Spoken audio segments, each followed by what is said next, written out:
for us, by us. This week I got me, Marc, over here on my right. Got Dev, the dude, down below me. And I got Imani over here. And I need to hear all you have to say, because today was a day. So without going too much across the pond, we're gonna start with the MLS stuff. But yeah, we just want to check up with everybody. How's everyone feeling today? Pretty decent. Weekend's a little too short, but you know what it is. Oh, I see. Devin, no words. No words from Devin. I'm just trying to be humble right now. You know, Liverpool winning 7-0 earlier against United at home, something that's probably not going to be replicated again for another 100 years. Last time it was done was before World War One. So that felt real good. Especially after the crazy season we've had. I just wish they'd done it against Real Madrid, though. Can they repeat that performance? I want to say, we were playing yesterday, and it was about halftime, and Arsenal were down 2-0. And somebody who will not be named, for some reason, he's miraculously ghost for this episode, came into the group chat talking cash shit about Arsenal and talking about how United was coming for that ass. I don't know where said person is to defend himself. Ooh. But he was coming for your boy.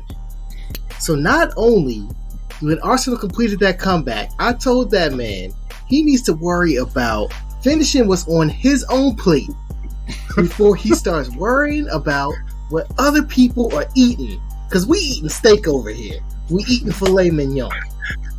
And nonetheless, yeah, we got the shrimp. Here we come today. That man and his team get slapped 7-0. So I'm not going to name who you are. You know who you are. You're going to watch this episode. I'll see you next time, buddy. Beautiful. Love group chat call-outs. 10 out of 10. Oh, man. You said, what was that said before World War One? That's how long it felt like I'd seen since the Chelsea win. So, you know, we got one. Got one in the bag. All right. Chelsea scored. They scored a goal. Congrats to you guys. Moving up the, top 4 divisions in England. Like, least amount of goals since the World Cup. Oof. Moving up the charts, I guess.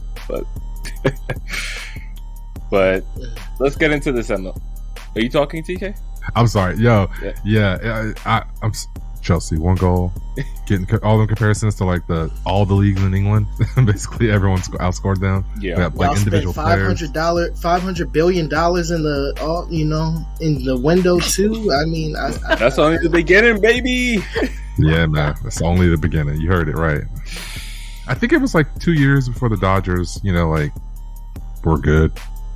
So if we're gonna go apply the same America principles to Chelsea FC, let's see if Mookie Betts can lace up his boots. I don't know. It's gonna take like 3 or 4 years before they actually know what they're doing. We'll see, because FSG was like that. We went from the bad American owners, which we almost went into administration with Hicks and Gillette, and then we got Fenway Sports Group, who turned out to be the good American owners, but it still took them like 3 or 4 years to kind of understand the game. And we went from Roy Hodgson to Brendan Rodgers, and then they finally were like, hey, you can't play money ball here the same way that you would do it in the US. The market's too big. You're dealing with 5 or 6 different major markets. So once they caught up with like, oh, we're gonna have to spend big money on big players when we need to, we've done really well. And the only Manchester City has stood in the way of us. Manchester City and Real Madrid have stood in the way of us, winning 3 Champions Leagues and winning the league 3 or 4 times. And so it's pretty incredible. But I think Chelsea, once they get it, they got it. I kind of hope y'all never figure it out. Kind of don't want you to, but I it's in the cards. We already know what we can do. Before the light blue tide rose, it was all dark blue, and that's the only reason I don't want to see the Gunners win anything. To be honest, because I'm just gonna hear London is red, and there's only so much of that I can deal with. Like, here's my pinky, and here's my pinky nail. That's about the amount. I I'm happy for them. I'm kind of happy for the Gooners. I am. I don't want to admit it, but they're Team Black. I always say like Arsenal's the blackest club in the Premier League. It's true. And then also, it's true. It's true. Arsenal is the blackest club in the Premier League. But also, like, y'all have kind of suffered, and y'all were like holding on tight to those FA Cups. Those FA Cups wins were sustaining y'all real good. But finally, Arsenal are kind of back in the mix, and y'all stuck with Arteta, which was a major decision. I think having that time away from the Champions League probably allowed you to incubate, develop some youth players, which is Arsenal's bread and butter, best academy in England, best youth program. So, insane. Maybe now. In the words of WWE Universal Champion Roman Reigns, acknowledge me. Y'all play some sexy football, I'll say that. And I say this as it is totally on display for the world, indicative of my fantasy teams, multiple drafts and selected teams. I'm maxed out on Arsenal players across the board, so I ain't gonna hate. It's not just to my benefit. It's like I enjoy it, but I'm not gonna root for y'all. Fuck that. Respect. But anyway, we're gonna take it back across the pond. I feel like how we feel about Apple, man. Did anybody watch 360 coverage, or did we like tune in to individual streams? I'm curious. I did both. Okay. What do you think of the 360 coverage? Because I've heard some comments, but I haven't actually used it myself. Well, okay, so the 360 coverage I haven't used yet, but I've had major problems just like logging into Apple. For some reason, my phone was telling me I didn't have the updated iOS 16.2 at least, but I was at 16.3, and I couldn't redeem the code because I don't know if it's all season ticket holders for the league get free MLS season passes this year. So I'm trying to redeem. Supposed to, yeah. I'm trying to redeem my code. I couldn't do it on iOS. Had to go on my computer. Had difficulty like getting the video to play. Had to like log out, log back in again, clear my cookies, all that stuff.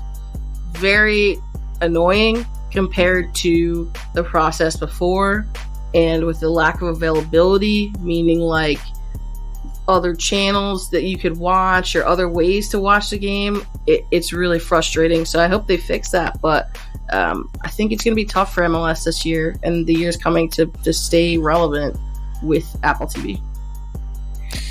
There was I guess we can maybe go into as much detail as we want to about this, but there was a tidbit that came out from an Athletic article this past week where it's basically like Apple has can opt out at any time if they don't meet a certain number of subscribers, which that is not great for ML. I mean, that's mad risky. You know? Is that going to work with Ticketmaster too? Could that work with Ticketmaster as well? Right.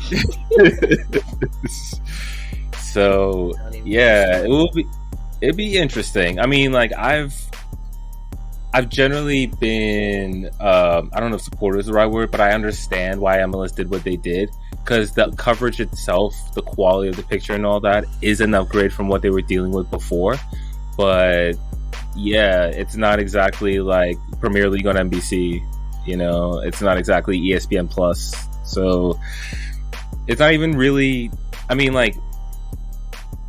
Paramount, the app itself is definitely flawed, but the coverage is pretty solid of Serie A, of Champions League.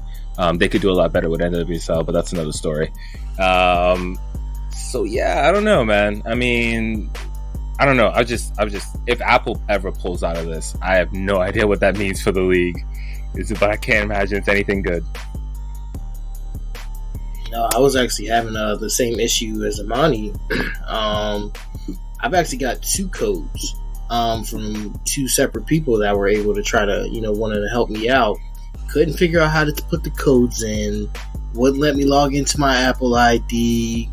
And it was just a whole mess. I think I finally got it figured out. I had to get on my computer in order to do it. I couldn't do it from my phone. Couldn't do it from the smart TV. None of that.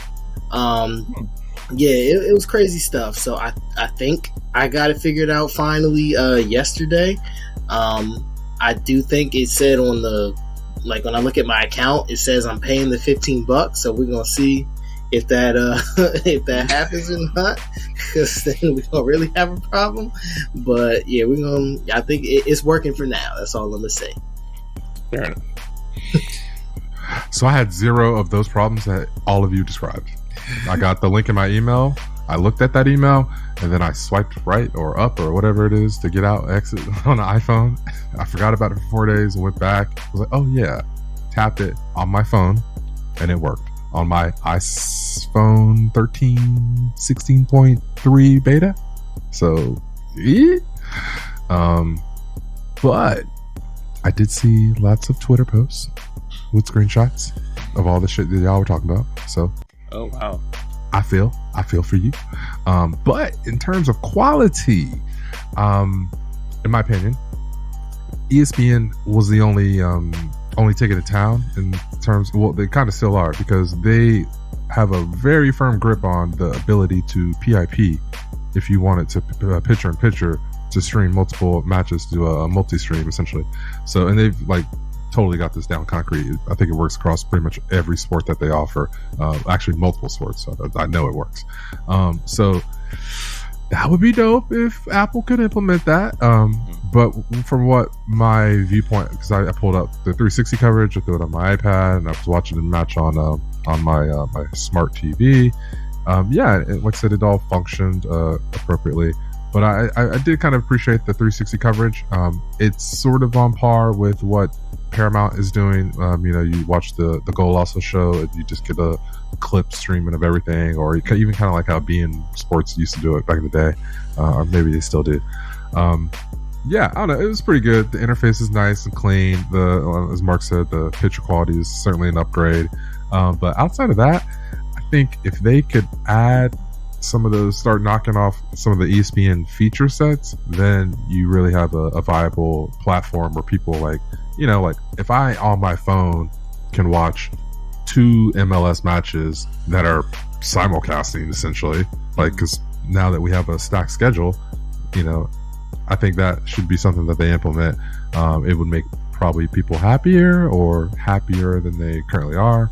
But yeah, other than that, I think it worked for me. It was pretty good. I've got no real qualms. Just like, you could do this better or it would be cooler rather if you did this better. Yeah. So yeah, less of the critic. But no, so let's get into these results then. Yeah. Which one do we want to start with? The home team, as in Atlanta. I was thinking maybe we start on the West Coast or the later games and work our way back. Okay. Yeah. Start with the defending champs. Yeah, man. LA did it. They did the deed through PKs, but whatever. Did y'all catch the LA match? I didn't watch it, but I caught the highlights and I was watching the stats as the game streamed live. Caught a little bit of it first half. I saw the Chiellini goal, but yeah, seems like LAFC business as usual, right? I don't know if defense is necessarily a calling card, so not surprising to see them allow 2 goals, I guess. I actually kind of wish I was able to watch this match through, but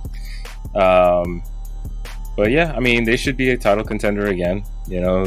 Vela's still there, most of the talent's still there, so no reason to think they won't be like a top 3 seed in the West again.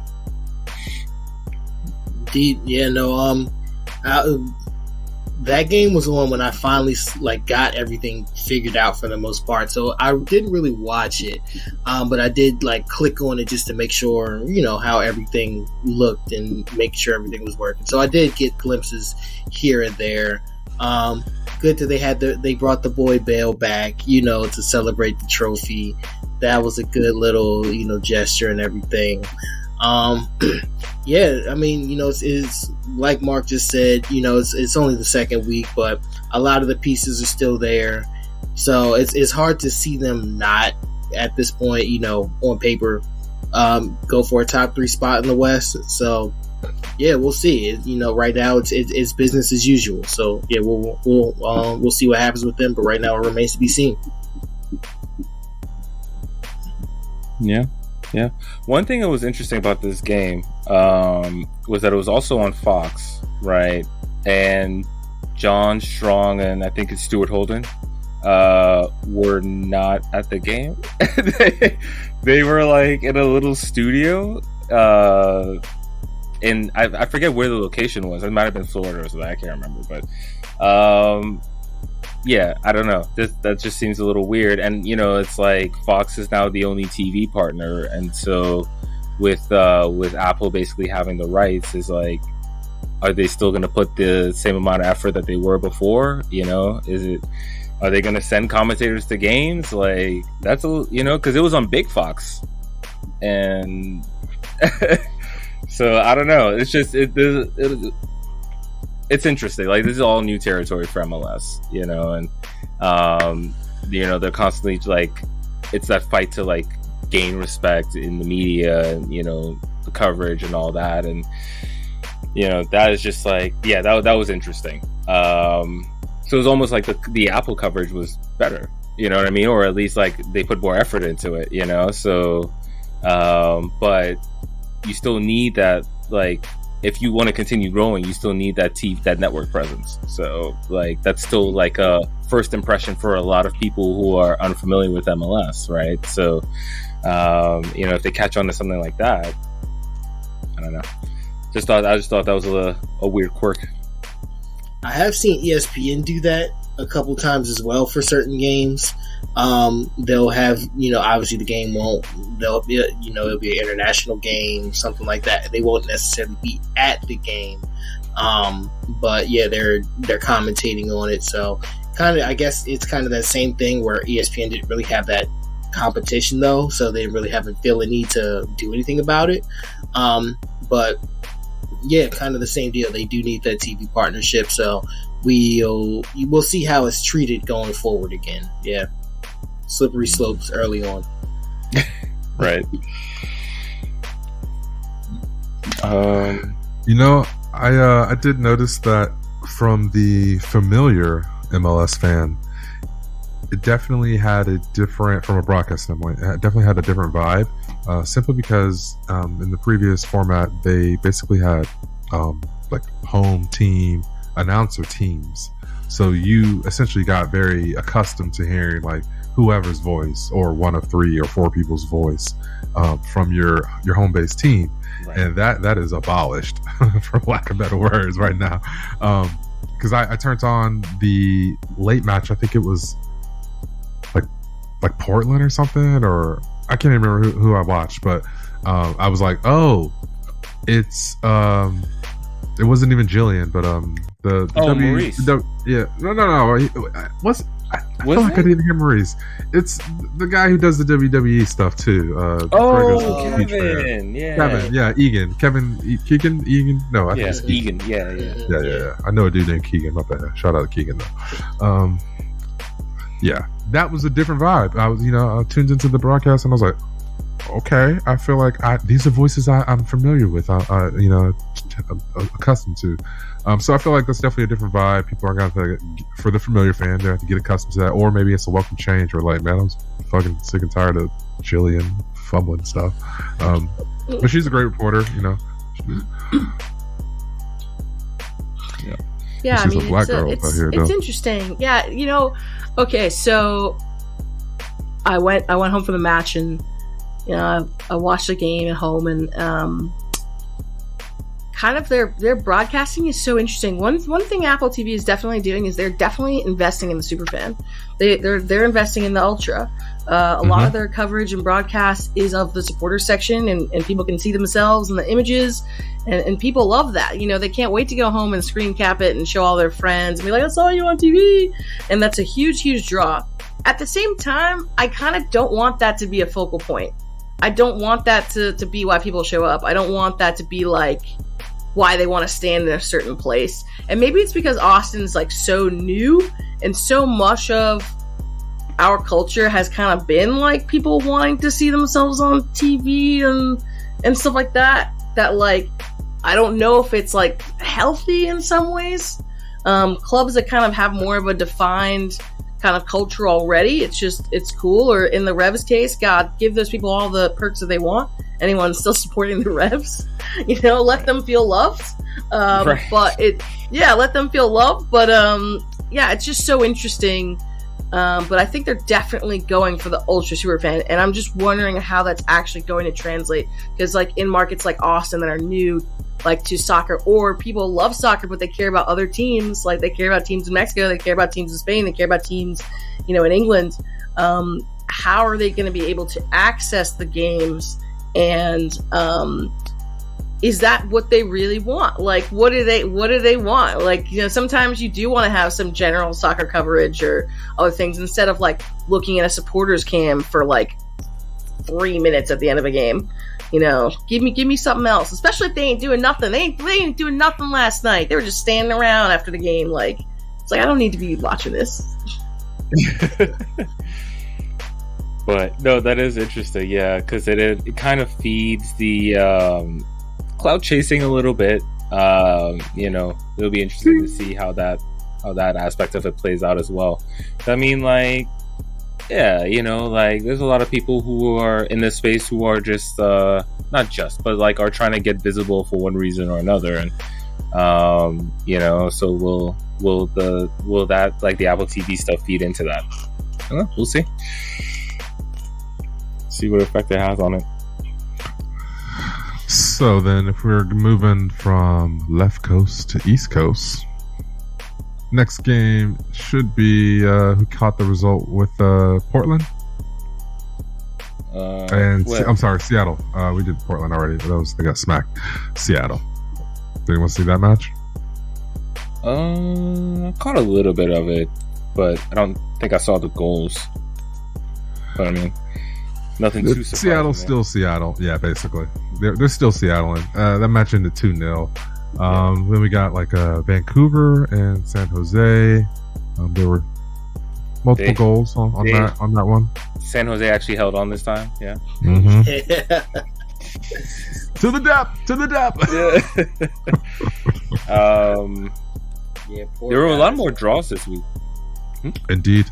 Austin, they pulled it out. But I did hear, as Imani was saying, they like on Twitter, people complaining about they tried to get into the stadium and that there were people already there in those specific sections or whatever, and just like that whole, like, we're trying to be a part of the fan culture to get in, like, as part of the march or whatever, but then there's like clout chasers just like it's pretty bad. Okay, so Austin FC, like, I have to jump in here because this is actually like a key component of Austin FC culture, for better or for worse.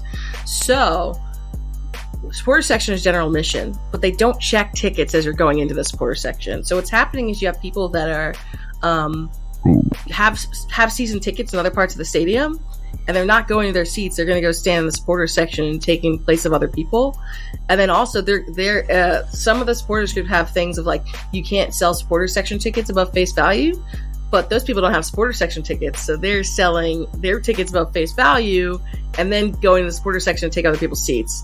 And I mean, we want to keep it cool as much as possible, but it's literally like happening every game, and it's getting bad at this point because those people are also the ones who are kind of doing a little bit more gatekeeping and clout chasing and all this other kind of stuff. And so I think eventually they're going to need to fix it. Like, it's general admission seating, but literally no one ever asked for your ticket. They're going to tell you to pour your can of beer in a cup. That's what they're going to tell you to do, but nobody ever checks tickets. And so we'll see how that unfolds over the years, and if they're going to change a policy of like, you have to be in the section you're assigned, at least general admission, but you have to be in the section you're assigned. Maybe get a little bit stricter about people being able to come in even without tickets to the supporter section. Mm-hmm. That's crap. Yeah, that's a complete 180 from how my stadium operates. So, you're saying that, and I have a face of stone because I'll be damned if that flies. How does that work for y'all? Like, how does that work for y'all? But no, we don't have general admissions. We have a section for our supporters. Now, are they the cheapest ticket in the house? Yeah, of course. But we have two different sections. So we have, for our supporters, we have the standing section, which is, they have sections, but you can pretty much stand wherever, and all the SGs are cool with it. And then you have like the sections where you are seated, and that's usually where a lot of our, they're not the hardcore SG members, but they still want to be a part of the action. Where they actually have a seat, though, will sit there too. But nobody's selling their tickets for face value. Every ticket gets checked first and foremost. Let's clear that up. Whether you're a supporter section, whether you're in the premium seats, every ticket gets checked there. And nobody in the SGs are selling any tickets above face value. That's for sure. Well, what's strange is that this was a problem in Charlotte in week 1. Like, almost the exact same thing that apparently happened in Austin, and happened in Charlotte. Like, I spoke to a buddy of mine, and like, they did, the people in the supporters groups did their march and so on, and come to find people in their seats. Like, and then, like, they had the flag situated, because obviously, right? Except now the flags were next to people who they had nothing to do with the flags, and they had trouble getting it back. There was a whole hostility thing. Apparently, someone made a comment of, those people paid for those seats. Like, oh, hey, buddy, that's not how the supporter section works at all. Actually, like, like, they serve a purpose. Like, I mean, I'll be honest, because I don't have season tickets, right? So I always just, the games that I go to, I either get them from someone else. Word to TK, and or just buy a day of, because like the secondary market actually isn't that bad here. But when I did go was in the supporter section for the final game of 2022, like it's a workout, dog. Like, it's not it's not for the faint of heart, and so I respect it. I respect the people who like are dedicated to like bringing the atmosphere, actually like try to keep it going for the whole 90. And so like when you, and like the march is pretty symbolic as well. And so when people are discouraged from doing the march because they're worried about their seats, I mean, like, it's like you almost start killing the atmosphere before the game even kicks off. Yeah, I also don't want people camping like Portland, though. It's getting to be so historic. Yeah, I mean, we had our fair share of that too in Atlanta. I guess the best way you could say I was pretty removed from it. From the get-go, I knew that I didn't want to have to do a general admission thing. For me, I'm like, cool, I'll skirt to the side and still have all those perks, which is what I did. So I don't know if this is a thing in other stadiums. You guys can speak to it, but we have a reserved supporter section. So it just means I have a seat and I don't have to fight anybody for it. If I show up in the second half at 60th minute, like, hey bro, I own all 3 of these seats. Yeah, and that's why I did it, like, because I bring a flag, and for me it's like I try to bring that enthusiasm that I'm not necessarily trying to work out in the supporter section, but try to bring that outside of the section to amp those people up. At least that was kind of like the role that I was playing as an attending supporter for the first 2 seasons before I got dadded. Yeah. So how's that work for y'all? Is there a reserve section in other stadiums? I'm not even sure. For us, yes. For us, not for us. Like, a supporter section is a free for all in Austin. Same price. Other people in the stadium have assigned seating. There's no assigned seating in the supporter section. There's a lot, like I don't know, Austin FC. There's a lot of great things about Austin FC. One of the reasons that the fan culture has been so kind of electric and visual is because they give people a lot of freedom. But sometimes it's not that great. Like, for example, when we do TIFO, they close a full row for the TIFO to be raised. Instead of having the rope pullers where with other people who aren't pulling the TIFO, they rope off the rope. So that ends up being like 100 seats that at the start of the match people can't access to. So it gets a little overcrowded on top of the people who don't have tickets to the section. So that's stressful too. I've had like a lot of, because I did our Oakfront. I was our Oakfront captain last year, and really I've paid attention a lot of years. There's been scenarios that I've been worried about crushing because there wasn't enough security and there's too many people loading into 103. Like going into 103, 104, it's up a staircase. It's just a staircase. You can't see the top, so you don't know how full it is. Like you can't tell until you're there. So if like it's too full, you don't want anybody like tripping on the stairs. I've had to go to security for at least half a dozen matches and be like, you need to close this section. If people don't have friends waiting for them or if they don't already have a seat, you need to tell them to go to another section because it's getting unsafe. People are in the aisles, people are on the stairs, like it's getting too tight. And they, again, not having a super experienced staff because it's a new club. I took it upon myself, just being someone who's very experienced in the culture, to convey that message and say, hey, you need to radio somebody. And if I need to elevate it, I found the person to elevate it to. Again, keeping people safe. You don't want to react after something happens. You want to prevent it from happening in the first place. But yeah, we have issues with overcrowding in the section, and also people being very hostile to other people that aren't kind of in their clique. You get like, if you don't know somebody, you can't stand in this block of 30, 40 seats, and it's kind of hostile for people who are just kind of trying to experience it for the first time, and a lot of these people don't even have seats in the section. It's interesting.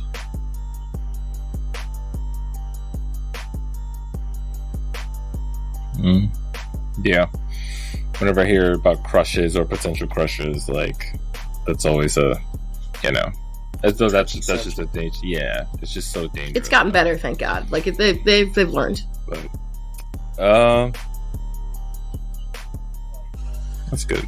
Yeah, I guess it's like that's part of the whole new team. Like I guess it's a lot to learn for people who are maybe not used to supporter soccer culture in general. So I hope they do get that figured out. Yeah, no doubt. Don't want nobody getting hurt, man.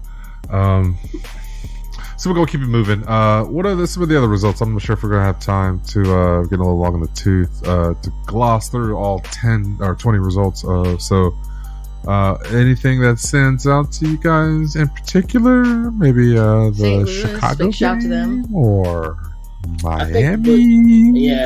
To back up Imani, I think St. Louis is having a hell of a start to the season right now. For their the inaugural season, I think they're doing something right now, starting it off well. I know a lot of people in the St. Louis front office. They're very good people. Very excited for what they're doing right now. The SG liaison, he's my guy, and they're doing some amazing things. I mean, you can just even look on the MLS socials, and you can see what they're doing for St. Louis. So all around, very excited for them. We'll see how long it lasts, but enjoy the ride right now, St. Louis fans. Thanks for sure. Yeah, I mean they're a new team. Nobody's figured it out yet. Won that. No, they're gonna rack up some points. Honestly, I saw a Twitter post and I was like, I agree with this. But yeah, St. Louis, they might even just make the playoffs. Like, not just make the playoffs, like easily just get in. Which we can segue into this playoff format if anyone has issues, or want to get it off the chest, whatever that might look like. Yes. I'm gonna go and bring it to the home team real quick, though. Wait, we talking about a home team first? I think so. Yeah. It's okay. I mean, I thought yesterday's performance actually was better than the previous weeks. Like, obviously last week had the drama and all that, but the reality is, in the first game, Atlanta United stunk for like 60, 70 minutes and then turned it around. This week, we saw the debut of Yakumakis, and I'm very proud of myself because I've been practicing that. But yeah, we saw Yorgos for the first time, and dog, I think Etienne. I think he's got to be starting. I was always excited about that pickup. Really? And tell me why.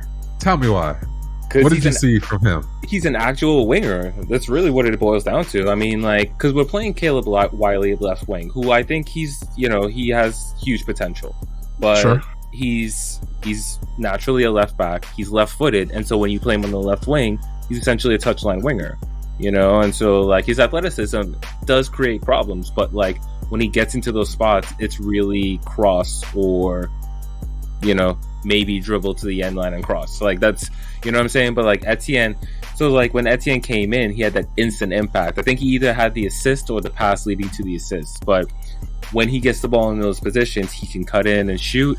You know, he can take on his man. He can take it to the end line. He just had, and he's an actual attacker, right? And I just think we look better when he's on the field. And I think that, look, there's a lot of Atlanta fans hating on Luis Araujo right now. I won't necessarily pile on. I think he's been okay. I think he's our best dribbler, and he tends to earn fouls, and I like those kind of players. People are mad about the lack of goals and assists, but like that's a team-wide problem.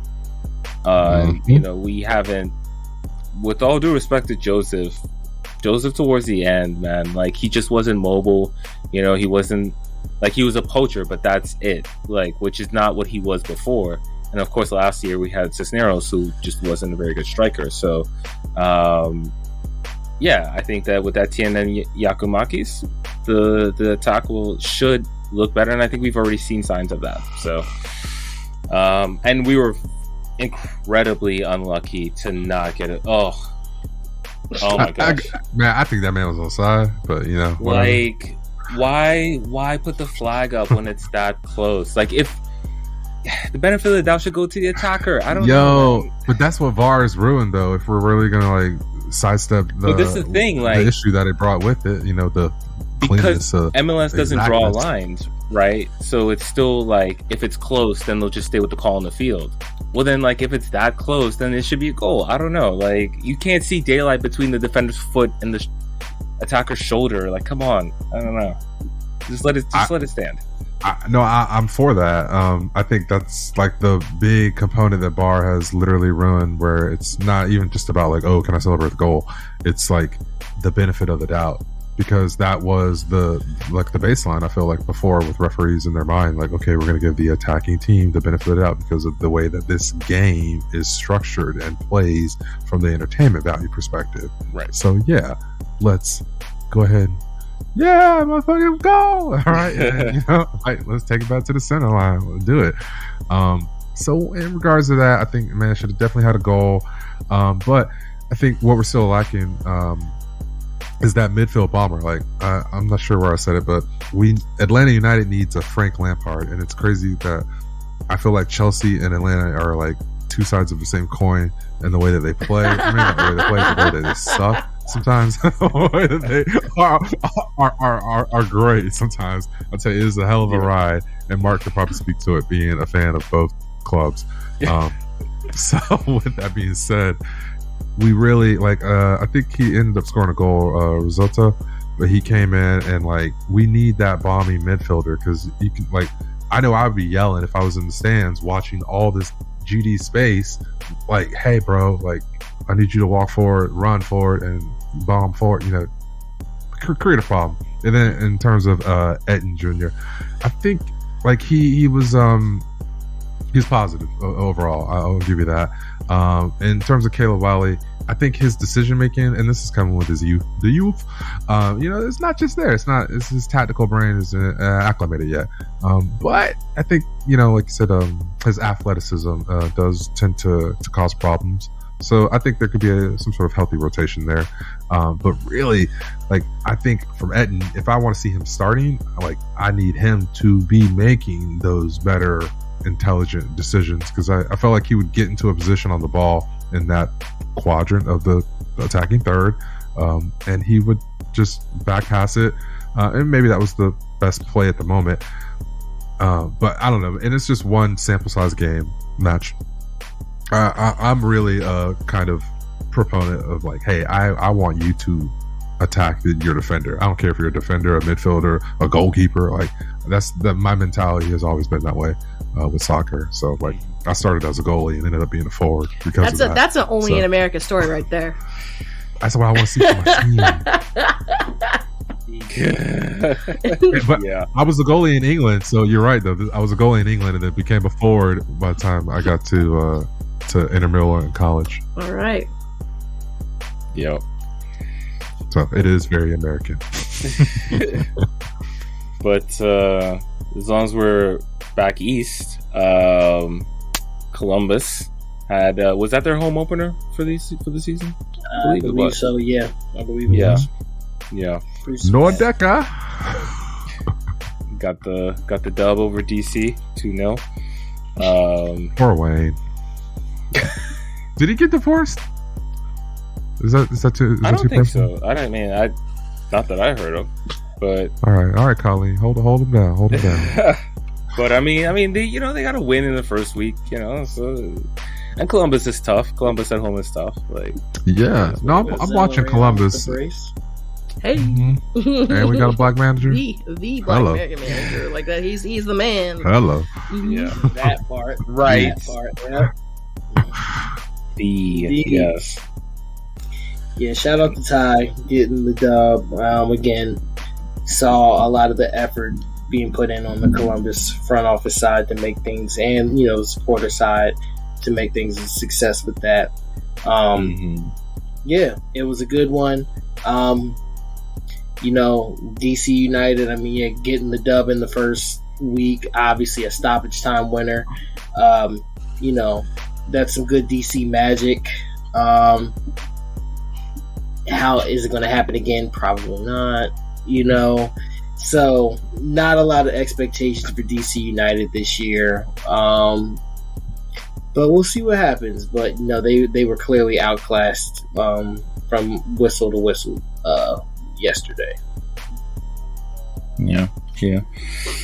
And another, I think, interesting East Coast result, a team that I think we should have expectations for, is Philadelphia Union losing 2-0 to Inter Miami. Joseph hasn't scored yet, but what a goddamn goal that was, though. What? Just saying, man, that was a good goal. That's my favorite goal of the week, honestly. Mm-hmm. Yeah. So the big win for Miami would be interesting because coming off a playoff appearance for them, looking to build on that, of course. Which everybody should be making the playoffs this year. Yeah. Right, Now we segue.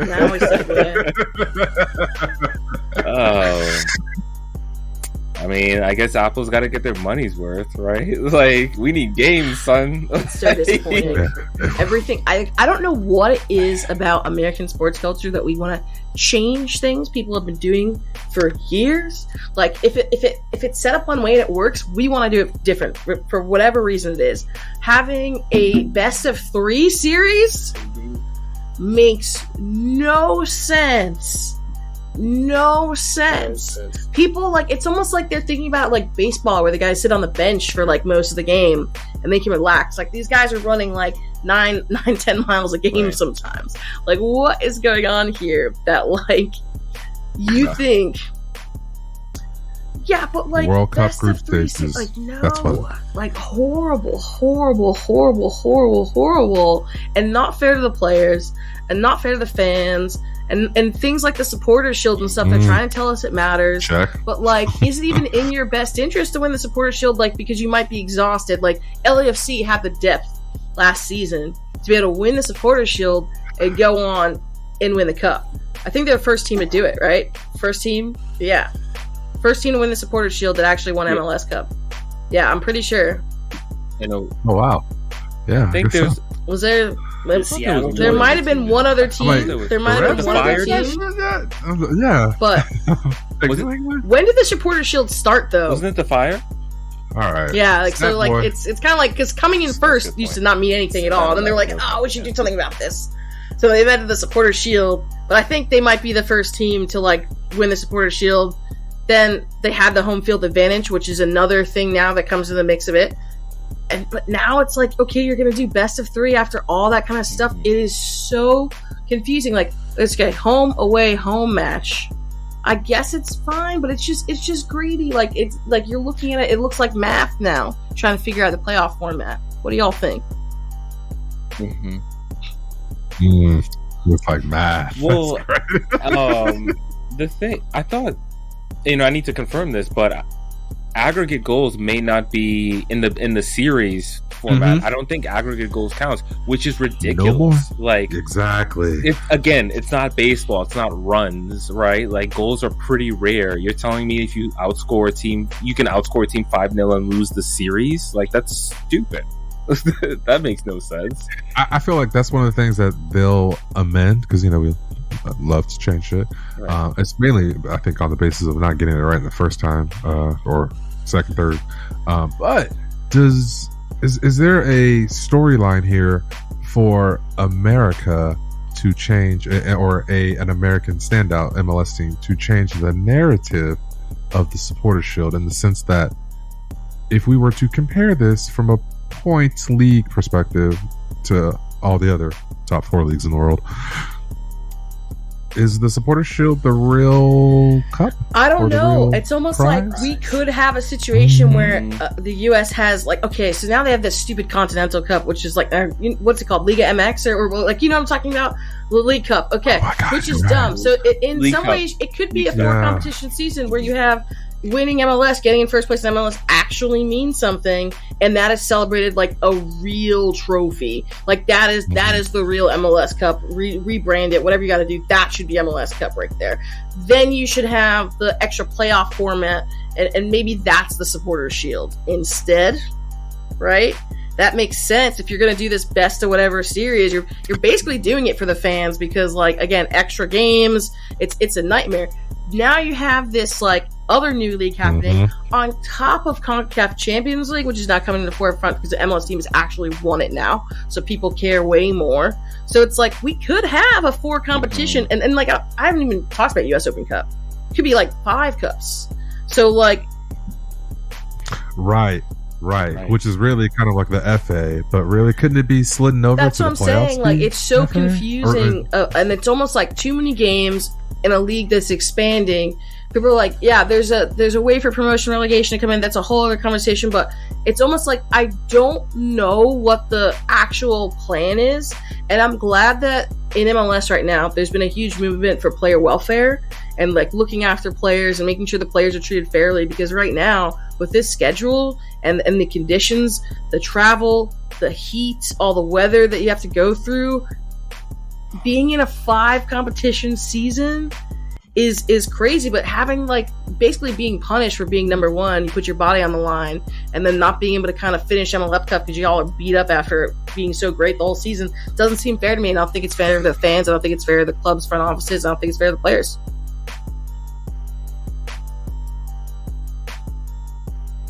Great points indeed.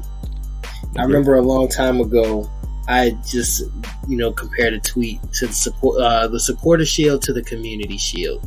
It didn't feel relevant, honestly. It's something to play for if you make it there to it. But at the end of the day, like, how relevant truly is it?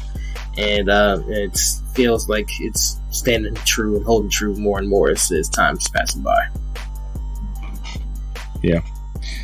The one thing I would say in terms of us taking Supporters Shield seriously is, without the balanced schedule, it just feels a little bit less real, less authentic.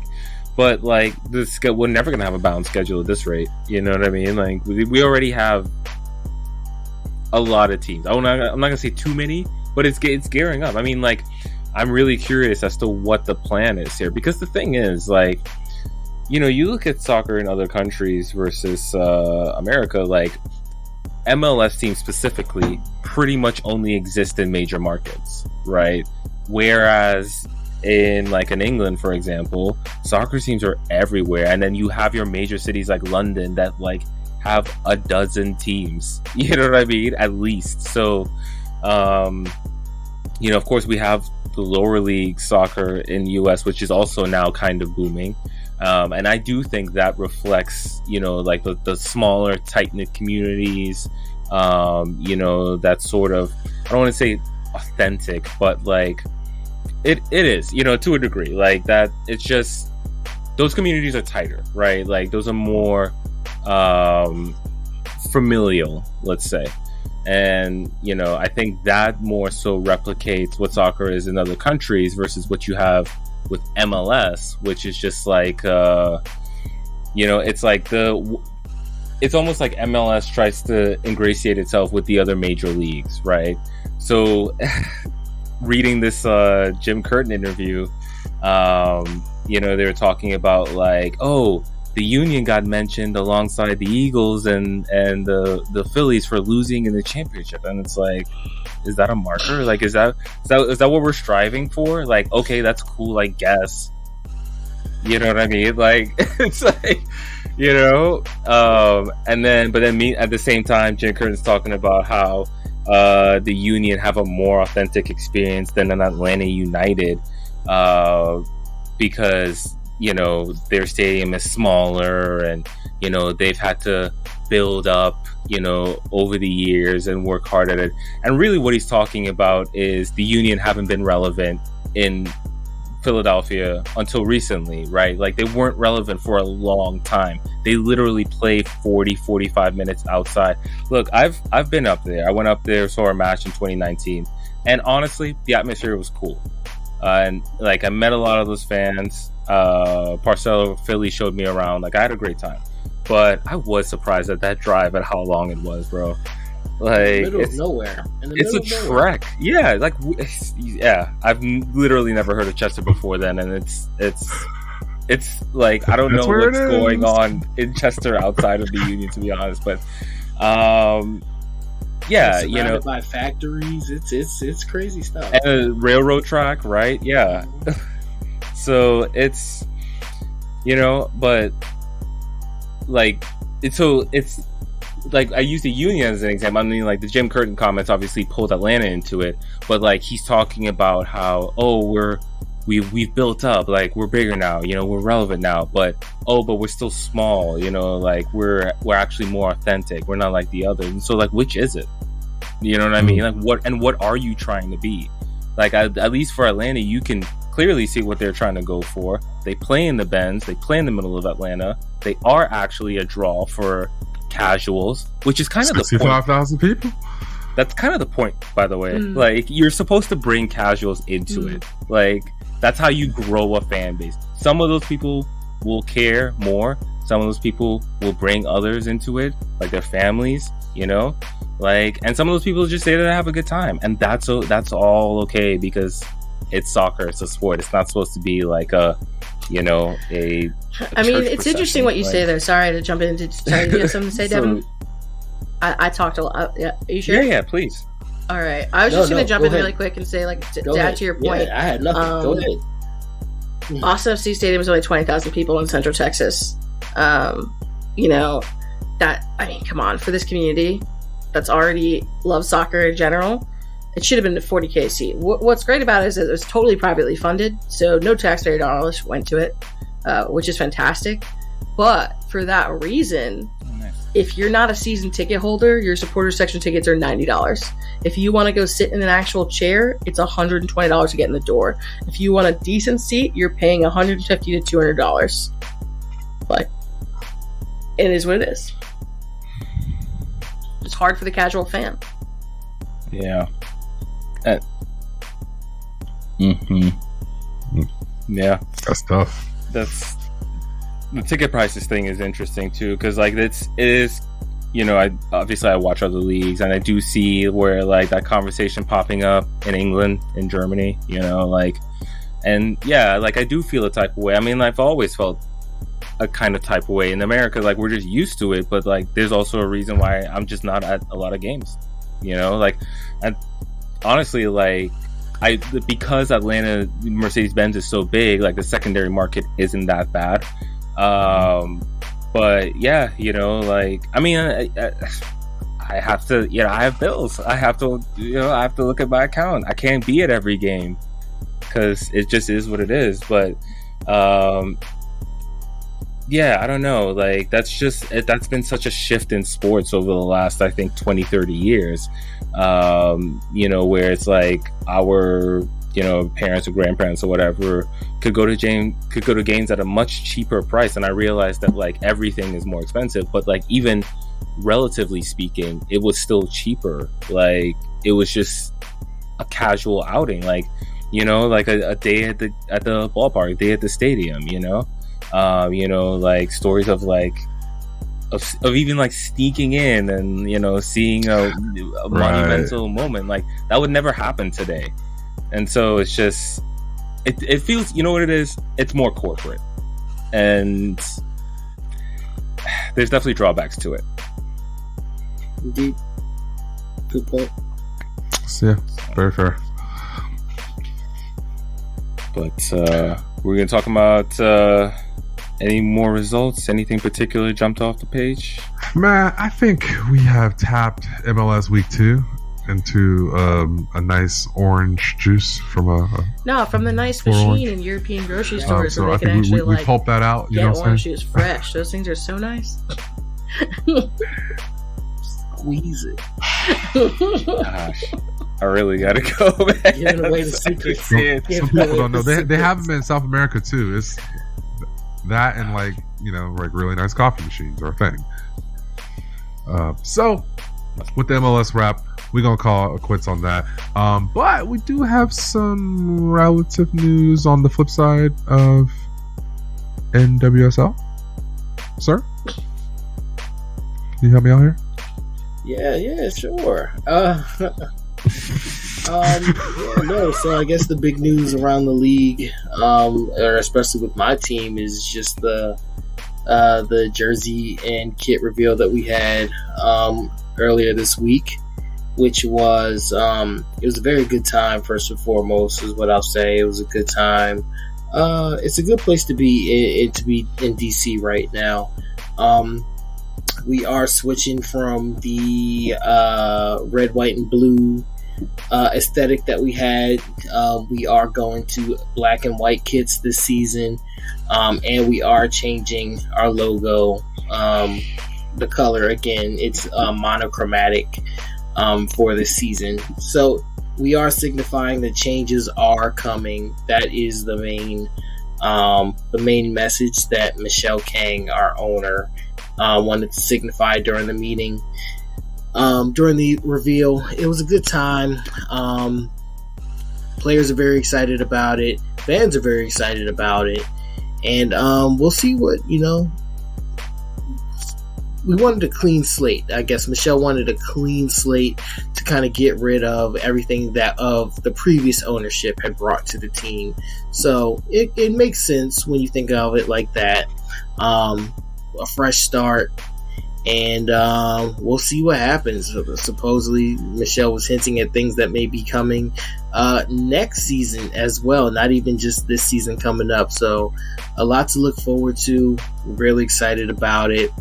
And we'll see what happens. That's really all I got right now.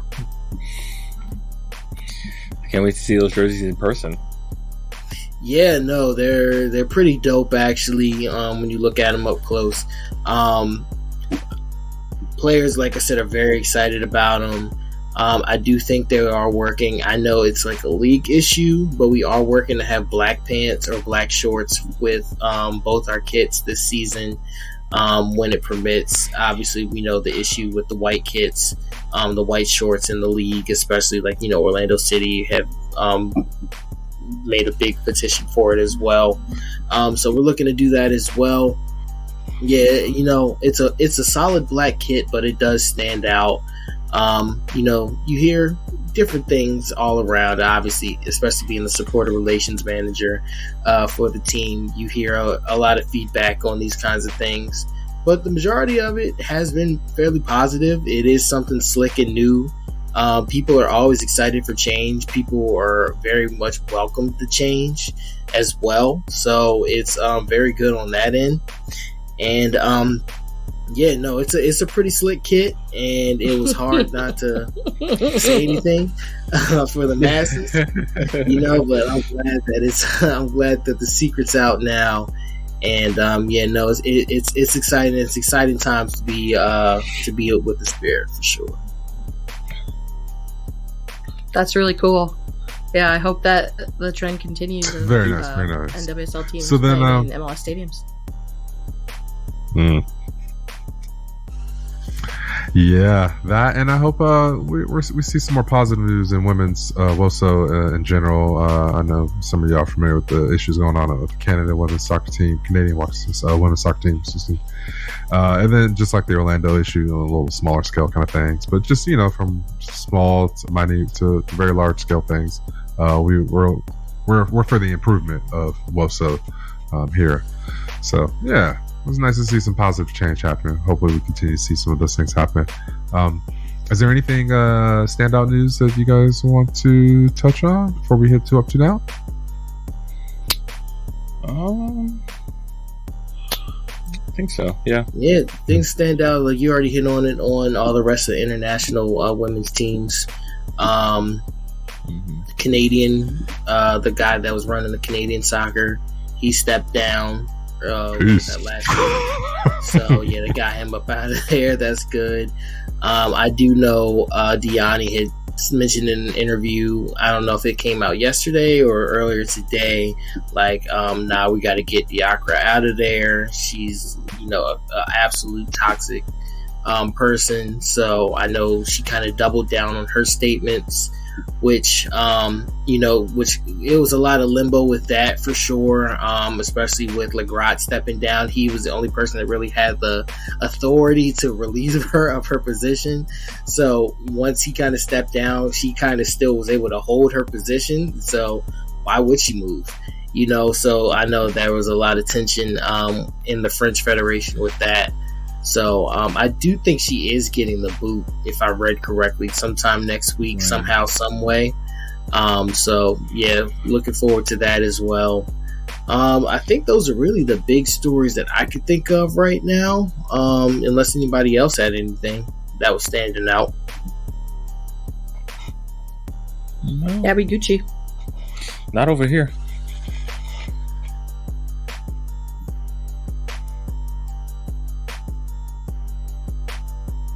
Sounds good. With that, then let's go ahead up 2 up, 2 down. Do we have any volunteers, or am I going to have to assign? I guess yeah. Well, I don't know if I have 2. I gotta think. I'm not going first. I think I'll do one up, one down. Yeah. Take it how it is, man. So, for my up, I'm actually I was gonna reference the Diakra situation, because it does seem like either she's stepping down or will be fired if these reports are to be believed. Now, I think it was last week we got a report that she will step down, but that didn't happen, or it didn't happen yet. So it's like Devin touched on it. It's a weird situation, but yeah, man, free those women, because. Like I tweeted, like, if France gets a proper manager or just someone that fucking cares, they're gonna be a problem, though. Like, they've honestly they've underachieved. Like, they should have won something by now. The fact that they haven't even won a Euros is crazy, because like they've been one of the top teams in Europe for a minute now. So yeah, honestly, obviously I'm always going to root for the US when like the actual tournament begins, but like generally speaking, I root for like a France, a Brazil, Canada now, you know what I mean? Like these teams, these women deserve so much better. And so I would love to see like a new winner. I think that would be good for the game. And I think France would definitely be a worthy team, so best of luck to them, and yeah, like I said, free those women, free those players. For my down, it's gonna be on a lighter note, but the Chelsea women, they got tagged today. Devin's gonna go ahead. It's like this was just a little to the left. So, like. Sam Kerr scores within 2 minutes before I can even get the game up, and I'm like, this business as usual. We got this. Okay, another one. Psych. I don't know what happened to Chelsea, but I mean, Arsenal brought it. They brought it, and good for them. since they're probably not going to win the league this year. So, Right. hey, a cup. Cool. Arteta, we need you for this team talk. You seem to be good at these FA Cup things. Let's bring you in here. All right, come on. Thanks. Oh, man. But yeah, that was tough to watch. And also that ref was... And, there were a lot of calls that were in Chelsea's favor, or non-calls, I should say. There were some straight, no-brainer yellow cards that just were never shown. I was baffled. There was a penalty that should have been called on. I was going to say, if you weren't going to say it, I was going to say it. So I was I'm glad that you said it. I was like, whew, that is... I don't even know, because the assistant is over there, too, and it's like, nobody saw this? So... you want to see the standard of officiating a little better. So, but yeah, congrats to Arsenal again, I guess.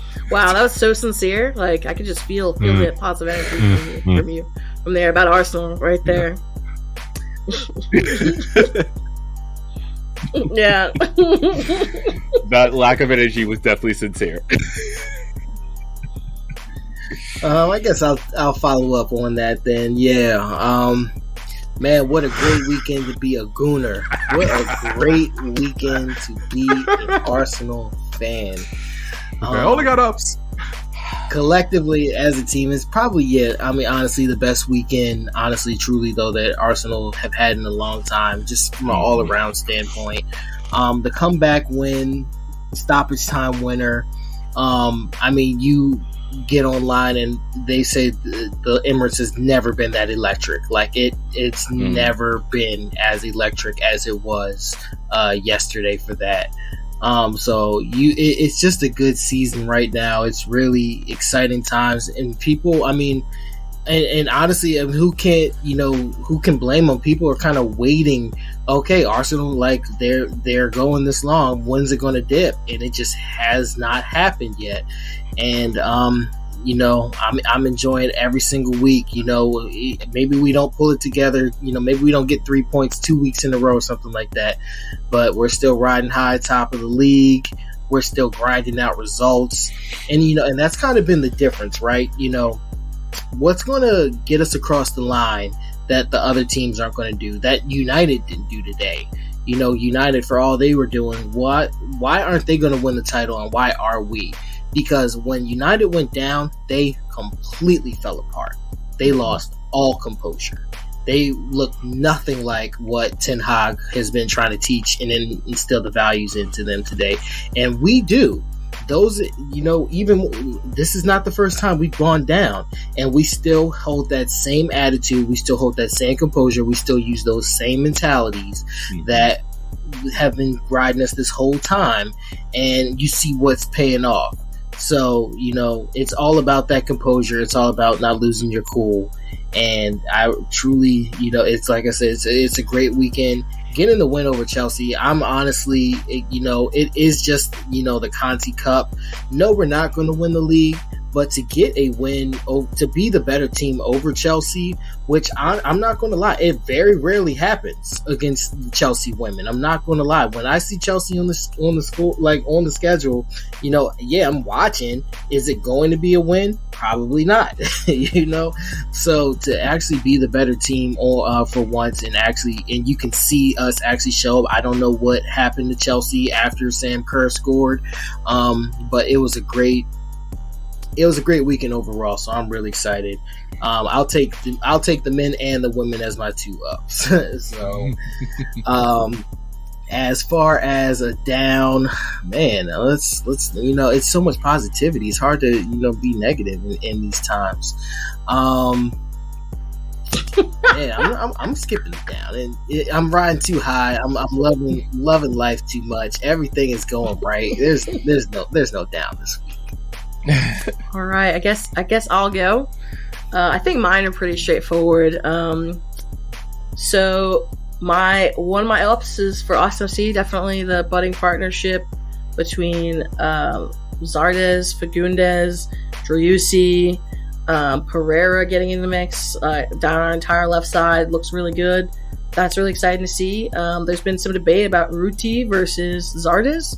I think it's too soon to tell after the second game. people say, okay, Ruti plays better with Driussi and Fagundes, which is true, but also, like, it's Zardes' second game. He needs a chance to gel, and to be honest, he did everything but score. He kind of set up 2 or 3 big chances, did really well to get by players to the end line, and just overall linked up really well in our attack. I think he's going to be fantastic for us. And then having that option to have like a fourth attacking player that we can depend on is huge. And another besides, we'll get maybe I got 3. I gotta make up for Marc's lack of a second thing, but Alex Ring filling in at center back because we have no center backs in Austin FC, which we found out last week. So Alex Ring, who they stripped him of the captaincy, by the way, they gave it to Driussi, but like Alex Ring filled in at center back, probably is like, give me back that armband, because we don't have an answer until June, because Kip Keller is literally the only other center back we have. So that's interesting. So congrats on him. Great job by Zardes coming in and influencing the team already. And then the 7-0, the touchdown. Like, Man United fans, a little thirsty. Y'all look like you could use some 7-Up. Like honest to goodness, like, it was just so amazing. It was an incredible game, just overwhelming. Like, something like that's never going to happen again. We had 8 shots and scored 7 goals. You saw what Cody Gakpo can do. What I love about Cody Gakpo is he's a big target man, but he's also like a winger. He's built like a target man, but he's a winger. He's tall, he's quick, he's also light on his feet and very technical. You could tell he's Dutch because how he's able to maneuver in tight spaces is very, very, very Dutch. And so him and Nunes, they're both 2 big boys. They're like kind of like going to be our Bash brothers up front. Very, very exciting to see what happens. We saw the Liverpool that should have shown up most of the season. There's no excuse. There's been no explanation about why we've been so awful with the team that we have. I think it was just exhaustion from like literally playing every possible game we could play last season, but just caught up with us after COVID, after everything. I think some guys their bodies just broke down a little bit, and mentally they're probably exhausted as well. But I mean, yeah, 7-0. It's never going to happen again. That's something that people are going to tell their grandkids about, like Jude Blyant's joy. Absolutely epic. And I kind of love, like, I always feel bad for Marcus Rashford because he's he's part of the culture, so I don't want to see him cry, but it was kind of nice, actually. Like, it was kind of nice seeing him a little, like, just shell shocked. Like, it was bad, like Gary Neville just kind of like slumping into his seat.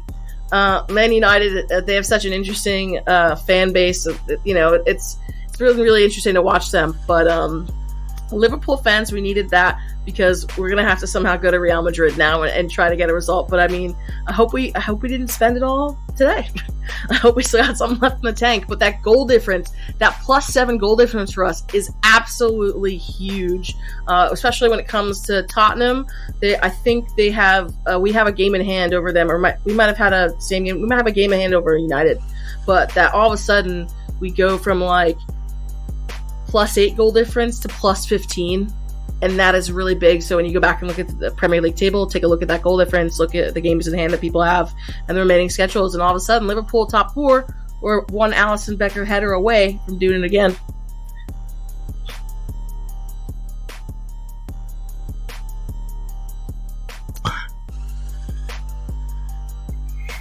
Pretty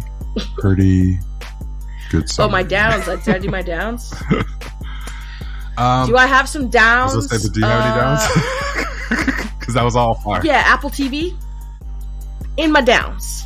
Getting into downs. Apple TV, there's just not enough good yet. And I want to see more good. They're charging people all this money. We're trying to grow the game in this culture. This is a very important 3 years. 2023 Women's World Cup, 2024 Copa America hosted by the United States, and the Olympic Games, and then 2026 World Cup. Like, this is a very important 3 to 4 year cycle, and to kind of have limited access to the game is really, really difficult. And because Apple is such a major player, things like Samsung or Sony aren't going to want to host Apple TV as an option on the smart TV because they're in the same market. They're their market competitors. They don't want to give them an edge. Like, it's not going to be like Netflix or even Amazon Prime or Hulu.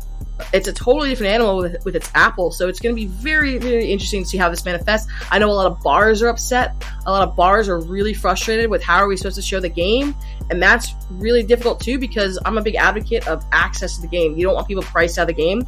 If you're making it expensive for them to watch at home, you're making it expensive for it to watch in the stadiums. And now you're making it really hard to find a bar that'll actually show the game. Very, very, very difficult. And I hope MLS, somebody put out there, MLS should pay for a certain number of bars if they're affiliated with the club to actually have the games on, just so they can kind of get over that as well. So that is one of my downs. Second down, guy who ran on the pitch during Liverpool's like 7th goal celebration, ran on the pitch, slipped, slide tackled Andy Robertson. What a dumb way to get yourself a lifetime ban. Just stupid, asinine, crazy. Like, I don't know what he was thinking. I don't know what he was thinking. Like, you've got the best Liverpool team ever, and now you can't even see them anymore because you're an idiot. If your team is winning by a lot, don't be dumb. Stay in the stand. Don't try to rush the field. It's uncomfortable for everybody involved. It's a huge safety issue. That guy's really stupid. He's got to probably self-ban home and away games now. For life, and it's just unfortunate because it didn't need to happen. So 2 up, 2 down. Yo, I will say that's quite. I love it. They have a solution via DirecTV for streaming to bars that has been sorted out. There are also local affiliates. I know we mentioned Fox at some point in time, but I feel like it gets a little watered down between like the other languages in terms of the coverage, but there is some sort of solution. It could certainly be better though, so not to minimize that. Any global ups or downs? International Women's Day, big up to women everywhere making moves wherever you are in society. So happy International Women's Month, International Women's Day to all the ladies out there doing it. Indeed. Seconded. Cue Beyonce. You guys haven't had her on the show yet? Like, nah, but that new track is fire, man. I was like riding home Friday and I was like, okay, fuck it up. fuck it up. I was like, Blue, I'll be listening to this. Like, because I'm a parent now. Yeah, I'm a parent now, so I had to put it through the lens.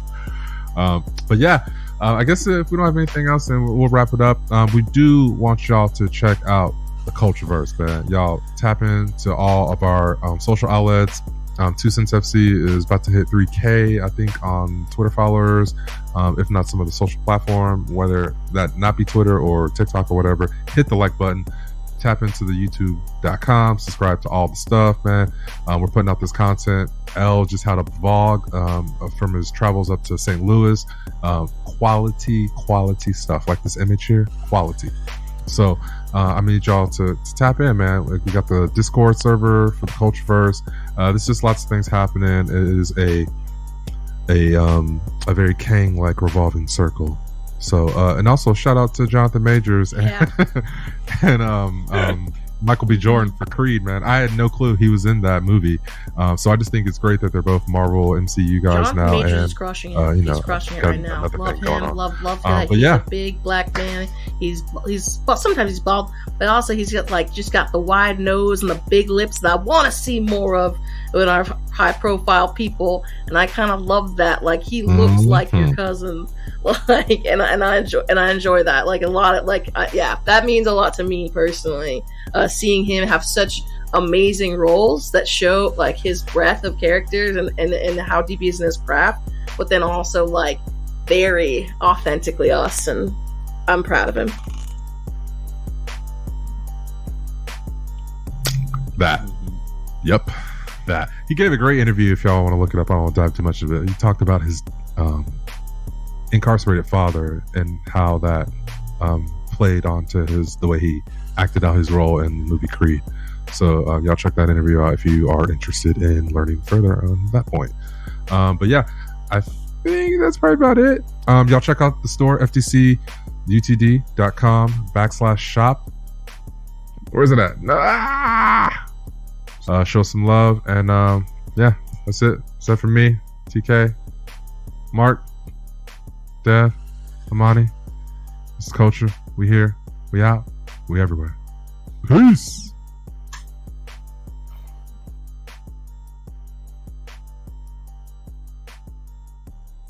FTC UTD.